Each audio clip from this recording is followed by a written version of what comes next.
Today, I think we've got a really vital issue that affects all of us, whether on an individual basis or on a larger scale. So we're absolutely thrilled to be working in partnership with Heritage Crafts. I'm sure many of you are familiar with them, and they're a key body in advocating and supporting for traditional and endangered craft skills.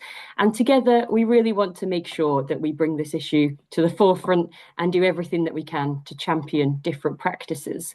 So for the past 3 years, we've been working together on an environmental sustainability award. And today we're joined by two of the previous winners from last year. Before we introduce them, just to mention, the award is currently open, and later I will come back with a few details about how you can enter or nominate somebody else if you think they're deserving of the prize. But the award is basically split into two different categories. One of them celebrates innovation, whether in materials or techniques, so people really pushing boundaries and trying something new. And the other side of the award celebrates people who are making incremental, really sustained long-term changes to their practices that can really help to set a new sort of standard across whatever their craft background is. So we're going to have a look at both of those today. And I'm also joined by Daniel Carpenter, Executive Director at Heritage Crafts, who, once we've heard from our two makers, will lead us in a little bit more of a discussion about some of these deeper issues. So I'm going to hand over to our two makers one at a time to introduce themselves. First up, we have Rachael Colley, and then we'll head over to Allister Malcolm. Rachael is a jeweller and metalworker and a 2021 QEST scholar. Her innovative practices look at food and consumption, and the judges for her prize were incredibly impressed with the innovative approaches she was taking to using alternative biomaterials. So Rachael, if you'd like to join us and tell us a little bit more about your work. Oh, thank you so much, Catherine. What a nice introduction. Hi, everybody. So as Catherine says, I'm Rachael. I'm a jeweler and metalworker. I'm from Sheffield originally, and I'm based in between Birmingham and Sheffield. So I love a UK industrial city, and they are the cities for jewellery and metalwork, respectively. So I'm incredibly lucky. My work, as you can see, works with food waste. I work actually more from the perspective of my own bodily experience, and I have an autoimmune disease called systemic sclerosis, and it's through the materiality that I'm trying to speak a little bit about my bodily experience of that disease. It basically translates as hardened skin. So that's why I'm really interested in working with skins of the food waste. And I use different techniques to manipulate and transform them and give them value again by putting them back on the body in the context of jewellery, something that's perceived as precious and valuable. Have the next slide, please, Laura. Thank you. I manipulate and transform these materials. Next slide. You could see I use a range of materials and methods. Mainly the materials are gifted to me by my family and friends, colleagues at work, my students. You know, sometimes I get stuff out of the bin or I pick it up on the train, which is very embarrassing. But hey, that's what we do, isn't it? I love a material, can't see it go to waste. And I manipulate these and use them in my practice. Next slide. I really try to think about my experience of eating or the difficulties that I experience with eating and with the transformations to my GI tract. So I look at my body and I try to use techniques like sensory drawing to explore my own experience and use that as a way to develop my ideas in my work. Next slide. And I've been very fortunate to work with some historic museum collections to really look at traditional craftsmanship. I love history, and this is some of the work that I've been able to do with the help and support of Emma Paragreen at Museum Sheffield. And these are some shagreen cases that we historically used to contain cutlery that you'd have about you on your person, and you'd take your own individual cutlery set around with you, which I think is wonderful. Next slide. as Catherine was saying, I'm a QEST scholar, and through QEST I got the opportunity to learn hot forging with Brett Payne at Yorkshire Art Space in Sheffield. And I really love looking at the details of that process, the synergy I felt with the materiality and with the process in relation to what's happening to my own body. Really came through in that making process. And I think largely I'm interested in the process of making. Next slide. And so I create jewelry made from food waste and sort of ambiguous eating implements that try to evoke for the user and wearer some form of my bodily experience. Next slide. And I try to show my work in exhibitions and in events and share this with the public so that they can, through the using and the wearing, experience something of what I experience. Thank you very much.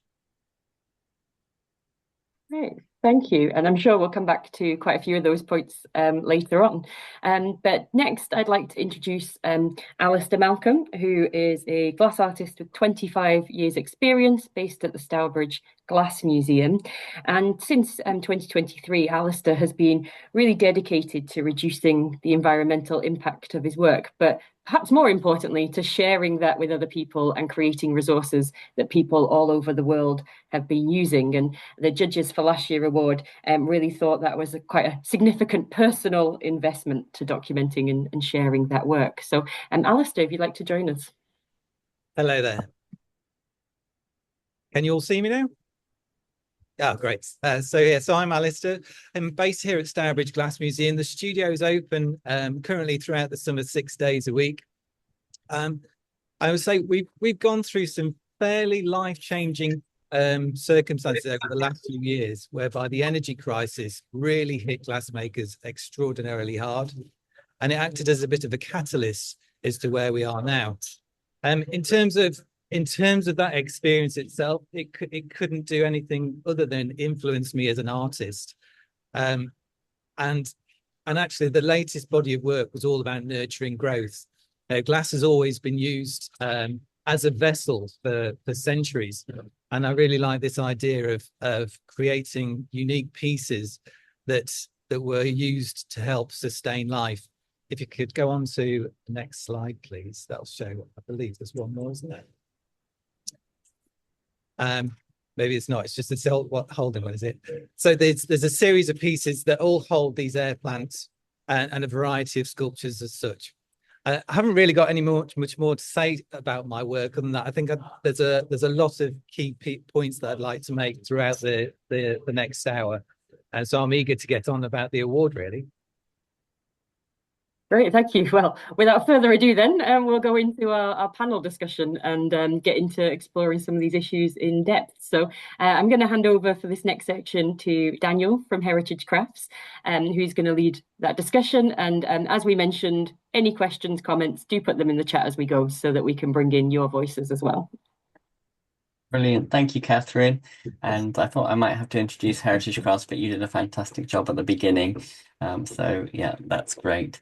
But just to say what a pleasure it's been to be working with QEST for the last couple of years on this award. We know the environmental sustainability agenda is really important. We're always keen to say that it's not at odds with financial sustainability as well. The two things can very much work hand in hand, and I think our two makers today can attest to that. So we've got a number of questions and we're going to jump straight in. Please do ask questions in the chat and we'll pull out some of the best questions towards the end. So starting off at the very beginning, can each of you tell us a bit about your craft journey as a glass artist and jewelry maker, metal worker, respectively? What drew you to these crafts? How did you start? How did you gain these skills? Maybe if we start with Allister and then come to Rachael. Sure. Basically, it's just over 25 years ago. I guess I faced a dilemma like everybody else who's going into a world of fine art. Somebody gave me some wonderful advice, which was maybe I should learn a craft whilst being at university, rather than necessarily going down the fine art route. Not that there's anything wrong with that, but they felt that if I learned a skill at the same time, then I could operate as a fine artist within a craft world. And I really liked that notion. And so I'd seen glass making done before, and I think anybody who's watched it, seen it, once you've had a go, it's got this. It just draws you in. I'm afraid the material is quite seductive, and I found myself trapped in that path, if you like. So I trained at the University of Wolverhampton, and I think it's fair to say I gained. Although it was very hands-on. I just gained knowledge of techniques on that course. Wouldn't say I necessarily perfected any skills, and the pieces that I developed on my degree show were strong enough to gain me a scholarship at a local glass museum. And at the time, I hadn't realised the significance of Stourbridge and what a wealth of knowledge there was in the area. And really that was where the majority of my learning has come in terms of the skills. You know, I was surrounded here in Stourbridge by a variety of factories and a community of people that all knew all sorts of things, where products and materials could be sourced, where furnaces could be fixed. And that's what's led me to remain here. I set up a business the day I graduated, designing and making my own work, which wasn't necessarily the easiest route to take. But I felt that it's a really extreme business to be in because the overheads are so tough, that I wanted to develop my business skills alongside my craft skills, because I knew very early on that the two would need to develop in tandem. And so now I've got to the stage where after 25 years, my work's now represented in maybe 30 galleries dotted around the country. And we work with interior designers. A lot of the work that I've been doing most recently has been custom made pieces. I really love the journey of responding to a client's brief and giving a creative response to that. And that's led to some really exciting journeys that we now take. So predominantly, we do work in the hot shop quite a lot. And most of the skills have been passed down from locals, really. And it's been a really, really, really interesting part of my learning program, really. Fantastic, thank you. The Heritage Crafts team had the pleasure of coming to Stourbridge in December, and thank you very much for your generosity in chatting to us and showing us around. I'd really recommend it to anybody thinking of coming to the area, and you really do get a sense of the importance of the skills to the heritage of the community as well. Thank you. So Rachel, could you tell us a bit about how you've got to where you are today in terms of skills acquisition and setting up as a practitioner? Yeah, sure. Well, like I said, I'm from Sheffield originally. My family, I think it's very difficult. If you're from Sheffield, most of your family are going to have worked in the cutlery industry at some point. So in my family history, I have buffer girls and knife handle applicators and little mesters and things. My dad did a traditional apprenticeship at the steelworks. And so I've been brought up in a family where my dad's like, no, we can fix this, we can fix that, you can make this, you can make that. And it's a great way that I now think in those terms. So I thank my parents for that great upbringing, and also just living in such a green city. I love going out for walks in nature, and I think materials and making has always been a big part of like picking up feathers and things. My mum telling me no, put it down, but I never listened to her. So also don't listen to your parents as well as listen to your parents. Sorry, I'm going off on one, but yeah. So I was very grateful for their support. They supported me to go into studying craft at university. I did my BA at Loughborough and I did an MA in London at the Royal College. And I've since gone into teaching in higher education. So I think that that's that sort of continued presence in higher education. My practice is situated within research, really. So I'm really interested in, through the materials and through the objects, asking questions and encouraging conversation and discussion through those things. So yeah, that's kind of a snapshot of where I'm at. Thank you, Dan. Brilliant.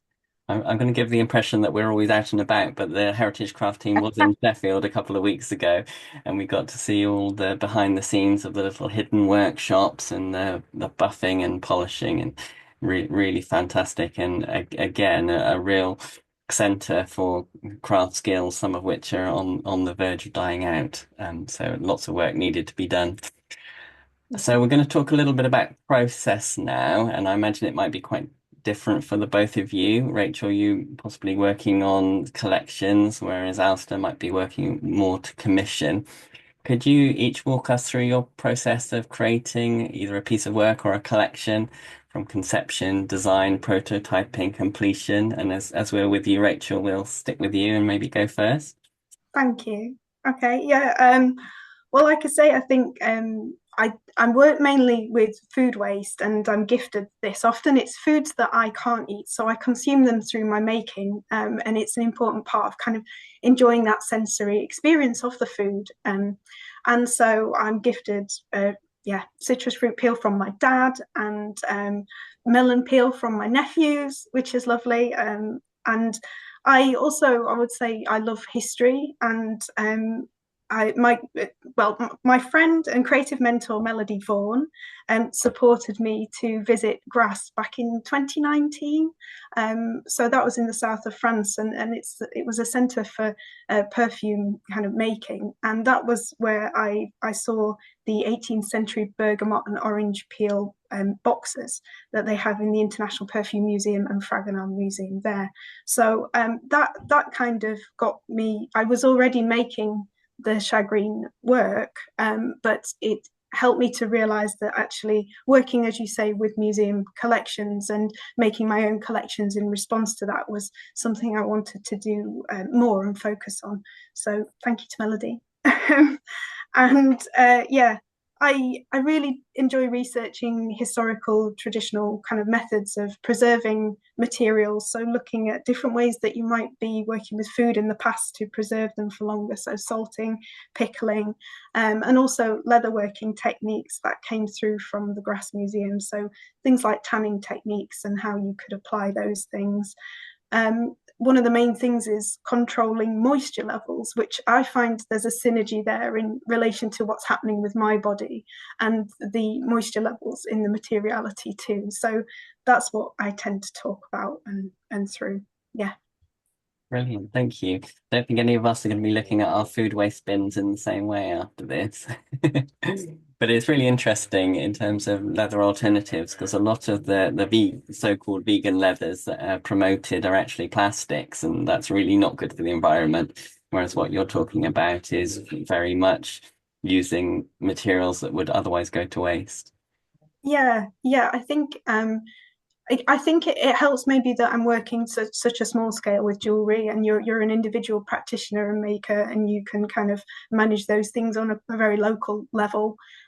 But I do think it's interesting because I suppose I'm still working with materials that are part of this kind of global service economy that we have, and they're not fruits that would be grown in the UK, and there's all sorts of other kind of aspects of the sustainability or questionable nature of that I think is interesting to try and traverse. So yeah, thank you, Daniel. Thank you.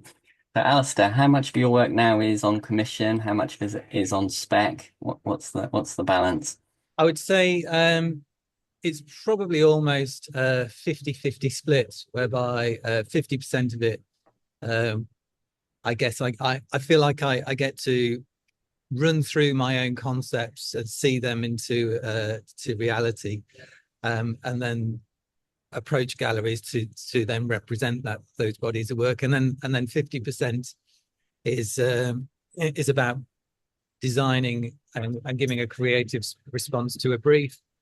Sometimes, I have to look at the average of a year, because there are no doubt there are deadlines that come along with custom made pieces where you have to dedicate time specifically to doing that. But most of the time we'll always start, whether it be my own work or a client's brief, working through concepts on paper first. I guess with a certain amount of experience, I can get so far by by working things through in a sketchbook. And I guess nothing's changed for me in that respect, other than over the years, I've managed to work my problem solving a little bit further because of the experience that I've got. And it's important for us to do that because glassmaking is a really expensive activity in itself in terms of the running costs, but also it's a team effort. So it's impossible to do it on my own. And so, you know, my second highest bill is the labor costs that are involved in doing everything we do. And so I still can't walk into a hot shop having planned things in a sketchbook and then simply make a final piece. There'll still need to be an element of trialing things. And I've learned now that I need to allow more time for not necessarily the trialing, but just reviewing, because it's a really important part of the process for us is assessing what's gone wrong. There's some really valuable lessons to be learned from a lot of cock-ups that I've produced, to be fair. You know, we still do them after 25 years. In terms of the process, we've got a furnace that's consistently maintained at over 1100 degrees centigrade, where we melt the glass. And then, you know, the blowing element of what we do is relatively quite small. There's a lot of gathering, shaping, cooling, patterning. I would say blowing, it probably represents maybe 10% of the work that we actually do to a piece now. And then there's a lot of cold processing thereafter. So it's a fairly lengthy process from beginning to end. You know, some of the I guess when I'm working on my own work, there isn't necessarily a deadline, other than, you know, you need to push things along so they don't take forever. But with the custom made pieces, we don't necessarily have the same length of time that I might like to review during the developmental stages. Great, thank you. So should take the opportunity to say congratulations to the both of you on receiving the 2 QEST Heritage Crafts Awards for environmental sustainability last year. Thank you. So on that topic, has the sustainability agenda been a major part of your thinking for a long time? And if so, how's your thinking on the subject developed over time? Allister, do you want to carry on? Sure. I guess I've always wanted to minimize the impact we have on the environment with what we do. You know, it's something that I've always consciously wanted to do. And we started this well over it's a few decades ago now by melting a cullet, which is a byproduct of a factory. So by using their waste, I felt that we were making a good start on that process. And then it was actually clients that were asking us, I guess 5 years ago, about this concept of using single-use plastics. And, you know, as a glass maker, you know, one of the biggest hurdles we've got is, having created these beautiful pieces, is how we get them safely somewhere. And of course, we're using hundreds of meters of bubble wrap every year. And so it took a while. It sounds silly, but it took a while just to source products on the market 5 years ago that we could replace bubble wrap with. But that being said, although we were mindful of it, I guess that we were just taking a sort of a common sense approach. And it wasn't until the energy crisis hit that I guess we really had to, well, the energy crisis really made me question whether I should continue as a glassmaker at all, because I felt like it was a really brutal reminder as to how much energy we consume as glass artists. You know, and I did think, is it the right thing? Is this just a message from somewhere just to stop? And actually being landed with that question made me really think, well, if I am going to continue, I've got to step up a little bit more in order to justify to myself, really, that we can carry on doing what we do. So we have always been conscious about it, but it's certainly escalated in the last few years.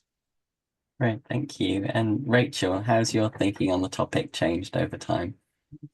I think similar to Allister, I think there was a time a few years back now maybe where I suddenly sort of had a bit of a panic, and as a maker you're very, very sensitive, I think, to materials, and don't want to be wasteful and don't want to be seen as that because you really care. So I think that I had the same sort of questioning about whether I should continue and how I could continue my life in a more sustainable way. But then I think I thought your question was really interesting, and it made me think actually subliminally how long I've been thinking about, or how long has this term of sustainability been used? And yeah, the AI of the internet told me that it was sort of back in around 1987 that these terms started to come in, and then with the 1992 Earth Summit. So I've realized that kind of throughout the whole time I've been growing up, it's been petering into my psyche and how we've all been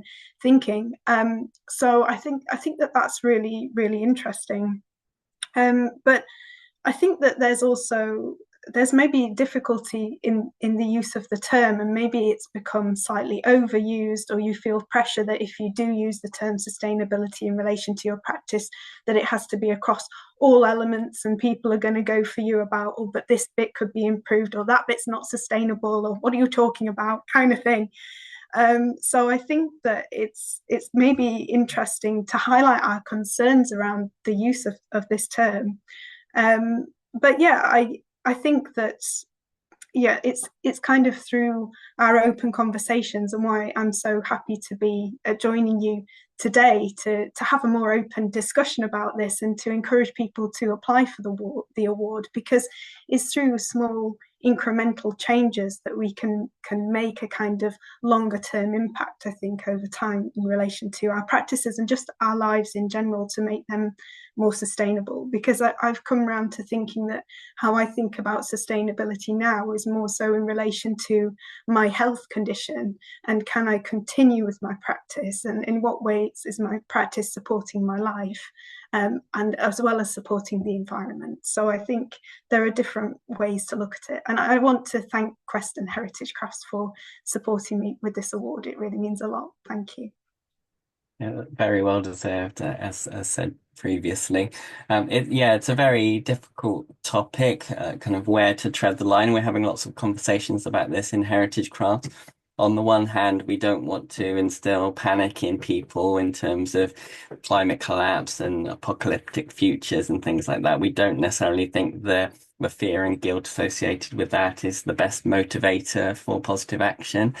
But then on the other hand, we don't want to be complicit with climate denial, and the mainstream media is really not covering this issue in the way that it should be in terms of the scale of the problem.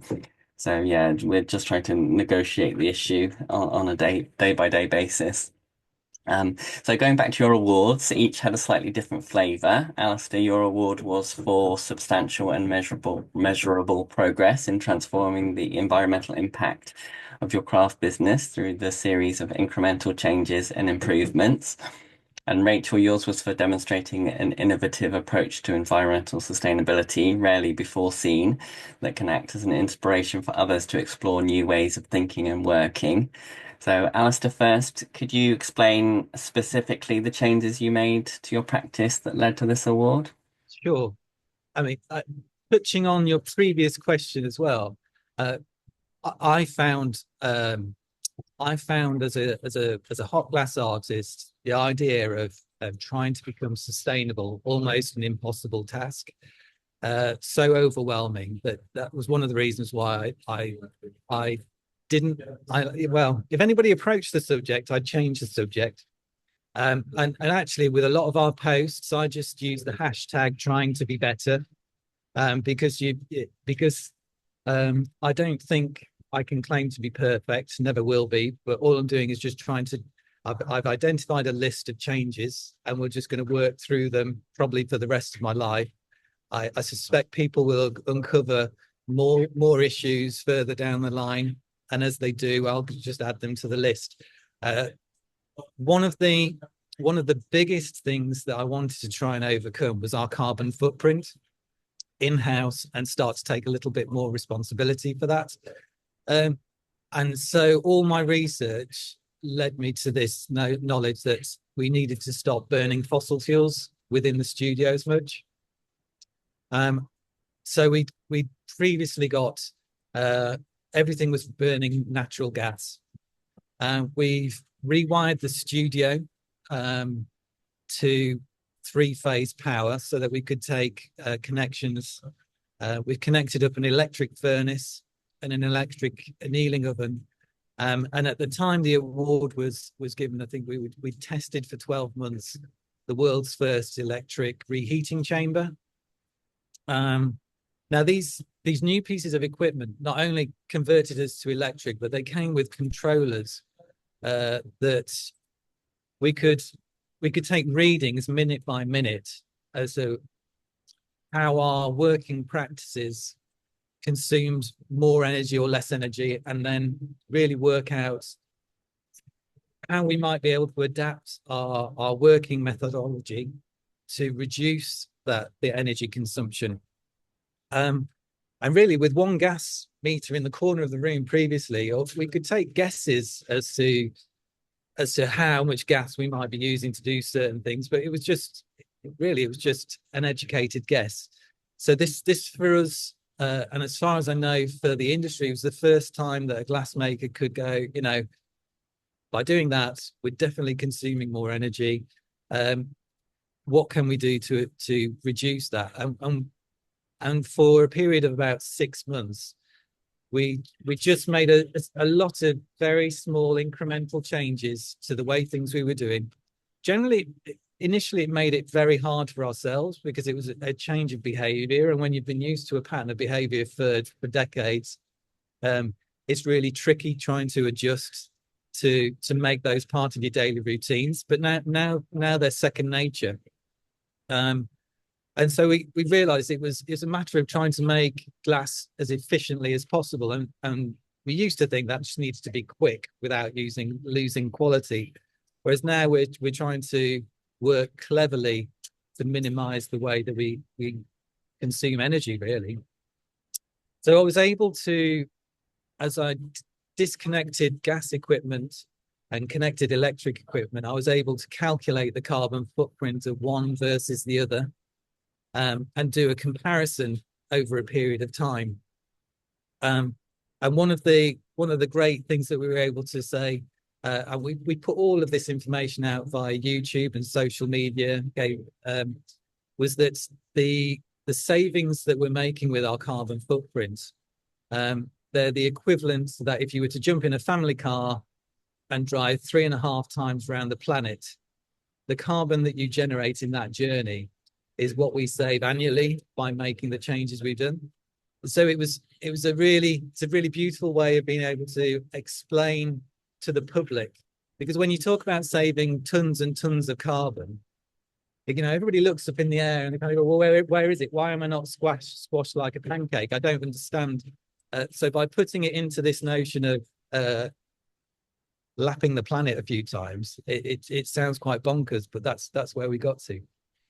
Great. Yeah, no, that's a really tangible way of thinking about it, puts it into perspective. So Rachel, you've already talked a bit about your innovative process, but maybe you could reflect on how you hope that will inspire other people.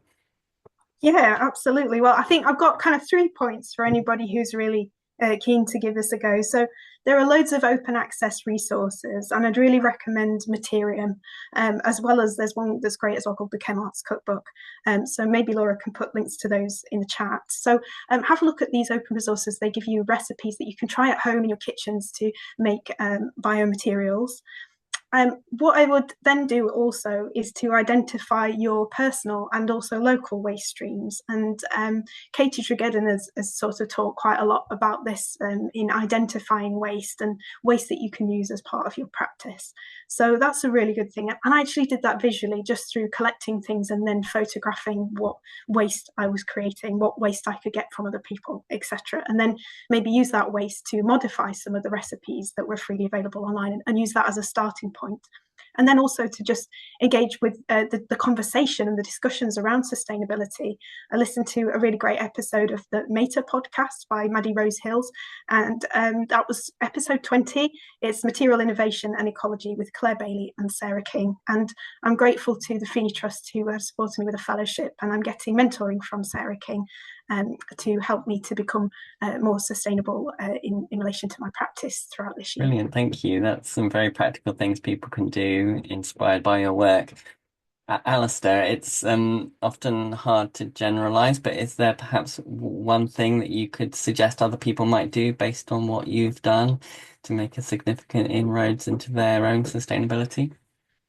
Sure. One thing, I mean, I would initially look at I'm going to mention it again. We started simply with the single-use plastics. You know, there are so many alternatives right now. I think it felt good. You know, once we literally stopped buying bubble wrap, we bought a cardboard shredder. That took a little bit of investment, but we're now recycling. We take from our local tile land and a couple of other local traders, all of their waste cardboard comes to us. Rather than spending thousands of pounds on bubble wrap, we spend a bit of time in-house shredding that material, so we have our own loose film, and so it's we're no longer buying in products to effectively package our work, and that was just a little one that we did to begin with to get the ball rolling. And having ticked off the one job, it sort of felt like right now we've made a start. We'll get going now with some more meaty issues that we need to deal with. Fantastic. So part of the reason for these awards is to celebrate success and share good practice. In terms of your own dissemination, perhaps through your social media channels or other means, what kind of response have you been getting to this work? Do people tend to be responsive, or are they finding that they're burying their heads in the sand about the issue? Alistair, do you want to continue on that? Sure. I mean, the video that we put out on YouTube, I should explain that the reheating chamber that we've got, the electric one in the corner, it looks wildly different from any other machine in any studio in any country. The design of those reheating chambers haven't really changed in 30 years. And so when people see this huge box in the corner of our workshop, they don't trust it. And that was my initial reaction to seeing it, actually. But I think having faced this cliff edge, that I knew I needed to do something. I was quite eager to try it. And so there's intrigue has come from New Zealand. American artists have been asking us about it. All over the world. I know now a Danish school has embraced the technology and purchased some. And we're seeing, I know that a few universities are also now looking at electrifying their studios, which I think is going to be a great step forward if the next generation of glass artists are starting to learn with electric equipment, then it's a good step forward. Great, thank you. And Rachel, are you having good engagements on social media? How are people responding to your work? Yeah, I think I find that people, mainly in the craft community, are really, really kind and supportive. I'm exhibiting currently in Craft Spaces Made in the Middle exhibition at the Hub in Sleaford, and it's really interesting that also makers like Natalie Cole and Zoe Hilliard are also working with biomaterials and fully kind of biodegradable works and food waste. So I think that it's really interesting that maybe food waste could be a new kind of branch of craft. I kind of imagine that in my mind of, you've not just got metalwork and ceramics and glass, that you also got eggshell. And I thought that it was interesting. I read something from a curator of an exhibition that I was in recently, and they said, oh, we could have filled the whole exhibition with people making work from eggshells. And I think, oh, and what, like a bit like Alistair saying, kind of what's wrong with that? There's nothing wrong with that. We just need to be a bit more open to thinking what are the waste streams and what could we possibly apply our craft practices and techniques to other materials in another way and become eggshell smiths or something in the future. Love it. Brilliant. So I've got a couple questions in reserve in case we need them, but let's go to some of the audience questions in the chat. Thank you for everyone who's been typing in there. If you have any others, please continue to type them in. But we've got a question from Elizabeth Jarvis, and she says, have you found there to be a tension between affordability and sustainability in your work and commissions? If so, have you found a way of keeping a balance between the two? Which of you would like to jump in on that? Sure, I don't mind jumping in on that. The money is always going to be a problem to make these changes. I mean, I faced the harsh reality for myself was that when the energy crisis hit, my gas bill went from £12,000 per year to £85,000 per year on average. I obviously didn't keep everything switched on at £85,000 a year, but the timing of the renewal of my gas contract simply meant that it was no longer financially viable. And so we were able to, I actually had maybe 12 months notice. My broker warned me that this was going to happen. And I felt that basically it was like, I decided I was just going to live life on the edge. It might be my last year trading, and we would just, I'd say yes to everything that came my way and have fun because it might be my last year as a glass artist. And that opened the doors to a wealth of jobs and a wealth of experiences that enable me to tick off one job at a time. The running cost of, I guess, so there is the initial problem of paying for these objects. You know, for a glass artist, it has costs tens of thousands to make the conversion. But I felt like I was investing in not only mine, but everybody that works for me at their future. And because we're within the museum, there's a broader benefit to the community as well. The running costs are pretty much like for like. They were a little bit higher running on electric. But that was because I opted for a contract within the last few months, which converted us to 100% renewable energy. Sadly, that comes at a premium. I think it's kind of criminal that it does. I think it should be the other way around if we're heading towards net zero. But so we're paying 10% more just to be able to say that we're running on 100% renewable energy. Now, I was confident in doing that because we, through the Arts Council, received a grant to put solar panels on the roof. And in a way, they're helping offset my ability to sign up for that 100% renewable. So not only are we 100% renewable energy, we're generating on a what a beautiful April this is, having put solar panels on the roof. So we're generating 25% of that energy per day ourselves, which helps offset that expense.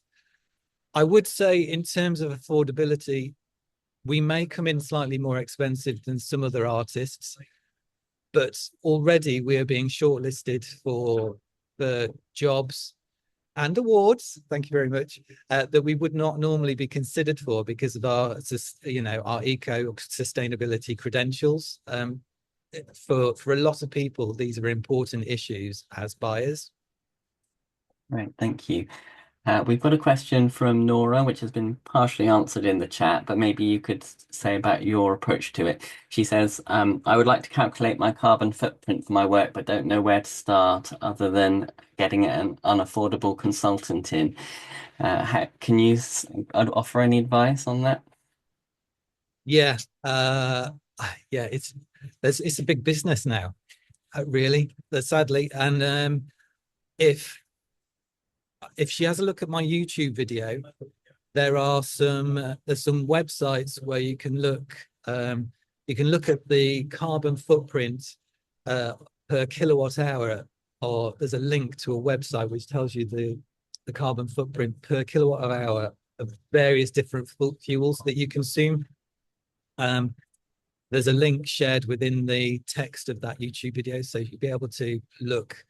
And then it's just a matter of all that those consultants will do is basically they'll ask you for a lot of answers, to questions like how much does this consume per month, and do the calculations for you. So the information, because I was one of the first to do it, this information wasn't made public, and I found it really frustrating, because I thought as small traders, we simply can't afford to engage with consultants at monopoly money to provide all these answers, and we need to find a way for ourselves. But I can share the link later.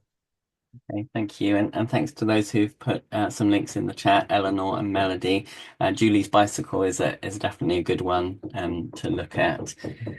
Okay, brilliant. If there are any more questions, please do ask them in the chat, but I'll just come back to the pre-prepared ones. So environmental responsibility is a journey rather than a destination.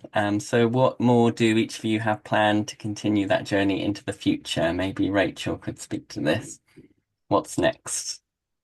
Oh, that's a good question. Like, as Alistair's saying, I think we all have these kind of incremental changes, and the list never gets really any shorter, because we continue to learn more and do more. But yeah, it can feel very overwhelming. So I'm fortunate that for this year I've got a fellowship through the Feeney Trust, and they're supporting me to explore and develop my work further in relation to what I've been doing. So I wanted to kind of pay back, and I was really excited. I got the chance to work with Rena Oon, who was also a finalist in one of the award categories as it maker in England.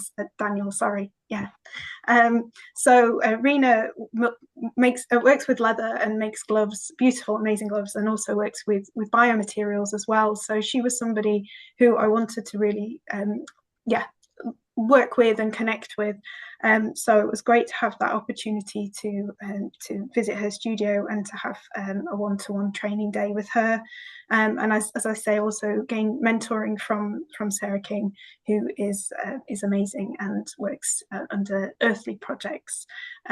So I'm with their, the various support that I'm getting, I'm hoping that I'm going to be developing new work, and that it will again go into exhibitions and bring in different sort of audiences to carry on the conversation in different contexts. And hopefully I'm exploring different making techniques that I can apply in different ways to continue to develop the work. But it does feel quite slow. I think sometimes I can feel quite under pressure that you have to be developing a new collection every year, and it needs to be out there and exhibited. And sometimes I'm trying to kind of slow down a little bit with my work, and that's also part of the aim that Sarah's helping and supporting me with too, to be more sustainable. Brilliant. I think slowing down is probably a good piece of advice for all of us. Alistair, what about you? What's the next upgrade for the studio? Well, we thanks to the award, it's allowed us to. I think whilst we're making all these changes, there's also the financial pressure of, well, certainly for me, of keeping a studio running and keeping an income coming in to keep afloat. But we since I mentioned we've already installed the solar panels, which went in towards the end of last year. This year we just installed an electric pipe warmer, and that completes our. And so at the end of, I forget whether it was the end of January. No, it's actually Valentine's Day. On Valentine's Day, we turned our gas supply off, so we're no longer burning gas anymore. Or we haven't been since that day, and that's quite a weird thing to keep walking in every morning and see that we don't consume gas anymore. Anyway, so that's it. So I feel like we've now done scope 1 and looked at our emissions that we produce in-house, and we now need to start looking at the materials and what we bring into the building, because it's so new. A lot of our suppliers don't really have the answers just yet, because to mix a ton of materials to produce glass, they might have got sand from one part of the world and some of the materials from another, and so it's quite a complex process to be able to give me the carbon footprint of what a ton of this material might be and a few grams of color might be. So sadly, a lot of our suppliers are just in the process of employing consultants to now look at that, and we'll have the answers in the next year, I guess. And as soon as they're in, we'll be able to start taking more ownership of that as well. But at the moment, I guess it's a lot of research to try and get an understanding of what our next steps should be. Great, thank you. And another question from Lizzie Jarvis in the chat. Do you have any challenges explaining the importance of sustainability to your buyers? I suppose in one sense it might be difficult and you might alienate one group of buyers or customers, but then others might be attracted to you because of this work that you're doing. So it might be more of a shift rather than anything else. Is that the case? Generally, I just say it's an issue that's important to me.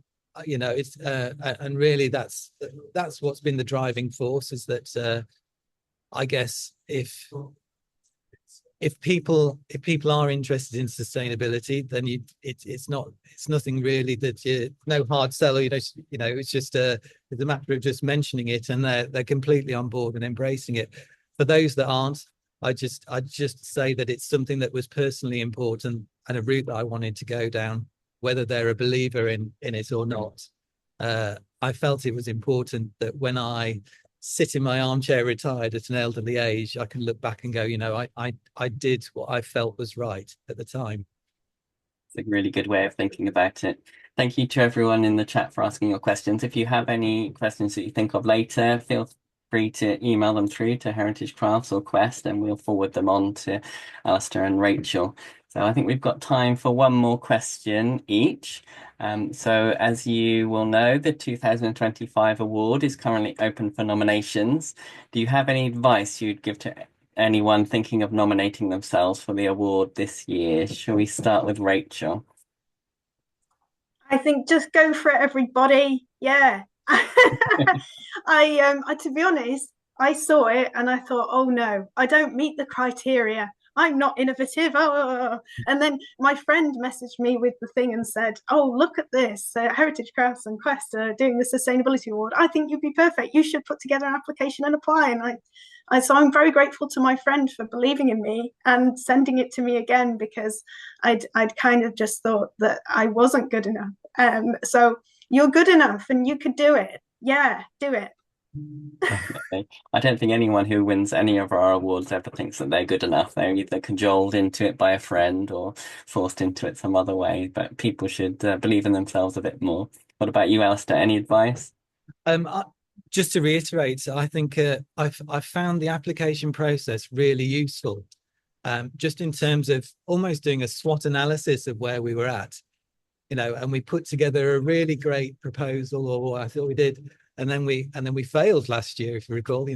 Not previously, the year before we failed, but hand on heart, I did spot gaps. I knew we were making some really important changes, but there was still some improvements to go. And so, even though we failed and didn't go, I got an honorary mention, I should add. So that was one for my CV anyway. I was still proud of that. But not one to give up. I reapplied the following year, and here we are now. And so I think I've always said there's a lot to be learned by failure as well. So yeah. Brilliant. And yeah, for all of our awards and our grants and bursaries, and I'm sure QEST would say the same, if you're unsuccessful one time, please do ask for feedback and feed that into subsequent applications. But often we're finding that we're funding people second, third, fourth time of asking, but it's great to see that development through the process. And yes, actually sitting down to write these can be quite a useful process as well. You can use that content in lots of different contexts, but it also makes you think through your progress, your trajectory, where you're heading. So I'm glad that worked for both of you. It's been absolutely fantastic chatting to you for the last hour or so. And I'm just going to hand back to Catherine now just to sum up before we close. Thank you.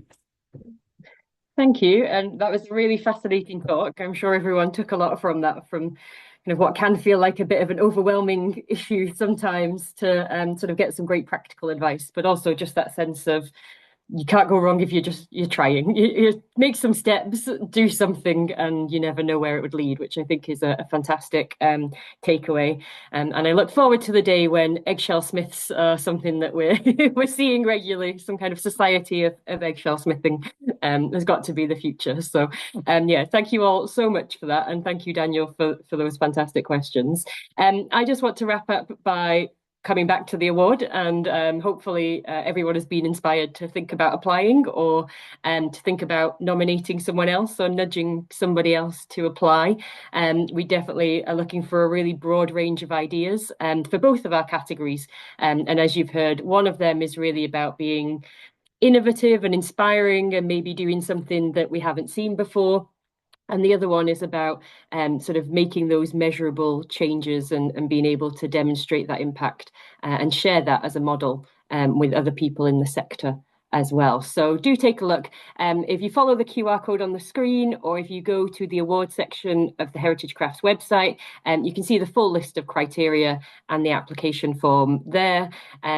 It's not too arduous, so do take a look and think about applying. There's plenty of time to apply. It doesn't close until the 1st of July, but as a teacher would say, don't leave it to the very last minute. It's worth taking a look sooner rather than later. So if you have any questions about it, do get in touch with either us or the Heritage Crafts team. We're really happy to talk through that. And we really look forward to reading your submissions and seeing the prize winners at the prestigious Heritage Crafts Awards ceremony later in the year as well. And if I could just have the final slide, just want to wrap up by mentioning throughout the year, we at QEST and also the Heritage Crafts team have all kinds of interesting events and different types of sector support going on. So please do follow us on social media if you don't already, to keep up to date with everything that we're doing. And we will be in touch soon with all of the links that you've seen today and the recording. And please do feel free to share that and inspire some other people to get in touch and apply for the award as well. So just one final thank you to our amazing speakers, Allister, Rachael, and to Daniel for all of his questions too.